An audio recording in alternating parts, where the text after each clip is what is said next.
حضرت عبداللہ بن حذافہ سہمی رضی اللہ عنہ کی استقامت کا ایک ایمان افروز واقعہ آپ حضرات کی خدمت میں ذکر کرتا ہوں، ذرا توجہ سے سماعت فرمائیے۔ میرے محترم سامعین، یہ ان دنوں کا واقعہ ہے جب حضرت عمر رضی اللہ عنہ بن خطاب اپنے دور خلافت میں مسلمانوں کا ایک لشکر رومیوں کے مقابلہ کے لیے روانہ فرماتے ہیں، اور حضرت عبداللہ بن حذافہ رضی اللہ عنہ بھی اس لشکر کے ایک سپاہی تھے۔ روم کے بادشاہ قیصر نے اپنے سپاہیوں سے پہلے ہی کہہ رکھا تھا کہ اگر وہ مسلمان کو دیکھیں تو دھوکہ سے گرفتار کر کے میرے پاس زندہ لائیں۔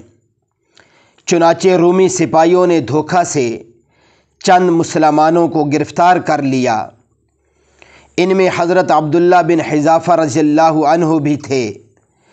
مسلمان قیدیوں کو بادشاہ کے سامنے لا کر کھڑا کر دیا گیا۔ بادشاہ نے حضرت حذافہ رضی اللہ عنہ کی طرف دیکھ کر کہا کہ میں تیرے سامنے ایک بات پیش کرتا ہوں، اگر اس کو قبول کر لے گا تو تجھے رہا کر دوں گا اور تجھے خوب نوازوں گا۔ وہ بات یہ ہے کہ تو عیسائی ہو جا۔ حضرت عبداللہ بن حذافہ رضی اللہ عنہ نے بڑے استغنا اور وقار کے ساتھ فرمایا کہ یہ بات مجھ سے بہت بعید ہے کہ تیری بات مان لوں، 1000 مرتبہ مر جانا مجھے عیسائی بننے سے زیادہ محبوب ہے۔ قیصر نے کہا، دیکھو سنو، مجھے آپ بڑے سمجھدار آدمی لگ رہے ہیں، اگر میری دعوت قبول کر لوگے تو میں تمہیں بادشاہت میں شریک کر لوں گا۔ ہتھ کڑیوں اور بیڑیوں کا زیور پہنے ہوئے حضرت ابن حذافہ رضی اللہ عنہ نے مسکراتے ہوئے فرمایا، خدا کی قسم، تم اپنی ساری بادشاہت اور عرب کی ساری بادشاہت دے دو اور مجھ سے یہ امید رکھو کہ میں حضرت محمد صلی اللہ علیہ وسلم کے دین سے ایک پلک جھپکنے کی مقدار پھر جاؤں تو مجھے یہ بھی گوارا نہیں ہے۔ بادشاہ نے کہا، پھر میں تجھے قتل کر دوں گا۔ حضرت عبداللہ رضی اللہ عنہ نے فرمایا، شوق سے۔ بادشاہ نے حضرت عبداللہ رضی اللہ عنہ کو سولی پر چڑھانے کا حکم دے دیا۔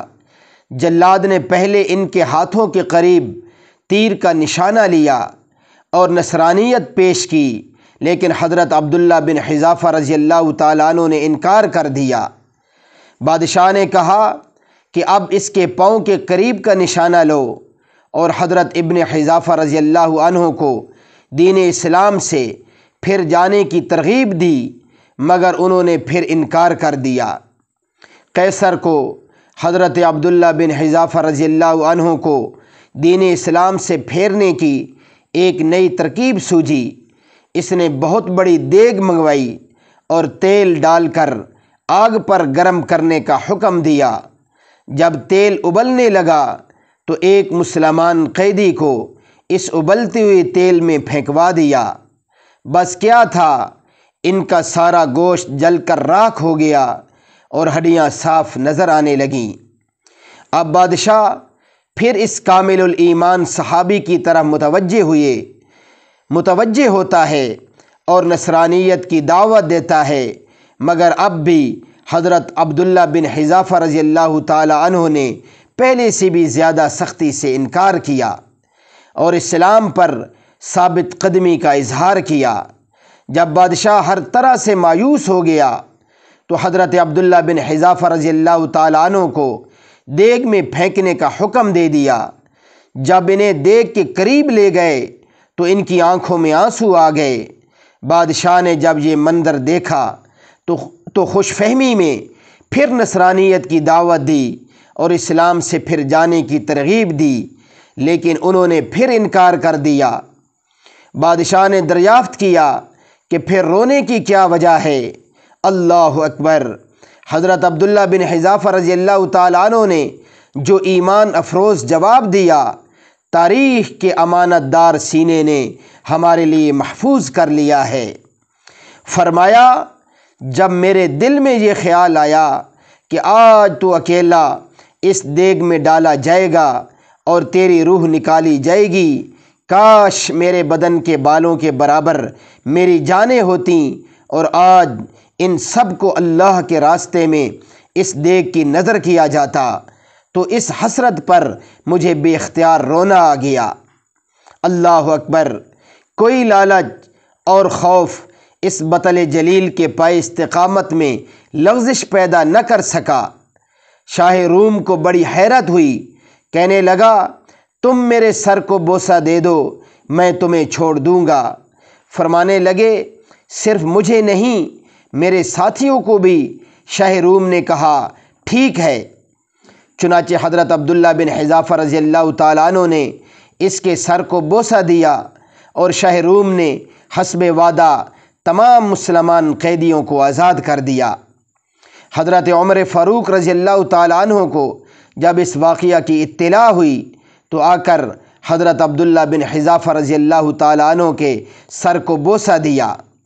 میرے محترم سامعین، ذرا توجہ فرمائیے، یہ تھے وہ حضرات جن کو ایمان کی بشاشت اور حلاوت حاصل ہو چکی تھی، جنہوں نے بڑی سے بڑی تکلیف کو برداشت کر لیا مگر اپنے ایمان اور یقین پر ذرا برابر آنچ نہ آنے دی۔